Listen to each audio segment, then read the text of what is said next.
महाराष्ट्रासह देशभरात हा सण मोठ्या उत्साहात साजरा केला जातो। देवीने नवरात्रीतील 9 दिवस भीषण युद्ध करून अनेक दैत्यांचा वध केला। महिषासुराचा संहार केला म्हणून तिला महिषासुरमर्दिनी असे नाव मिळाले। याच देवीचा अवतार म्हणून पन्हाळा तालुक्यातील कोलोली येथील श्री गाडाई देवीच्या शक्तिरूपाची नवरात्र उत्सवात पूजा केली जाते। वाघावर आरूढ झालेली, हातात तलवार असे अनेक शस्त्रे धारण केलेली देवीची मूर्ती पूजली जाते। दुर्जनांचा नाश व सज्जनाचे रक्षण करणाऱ्या आदिमायेची या काळात आराधना केली जाते।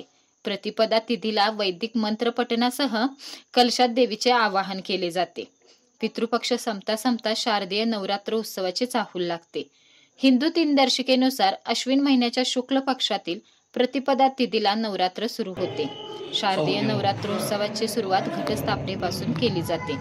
प्रतिपदेच्या दिवशी देवीची मूर्ती किंवा कलश स्थापित करून नवरात्रीतील 9 दिवस पूजाविधी केली जाते। आज या नवरात्रीची सुरुवात कोलोली येथील गाडाई देवी मंदिरामध्ये कडधान्यांचा घट बसवून करण्यात आली।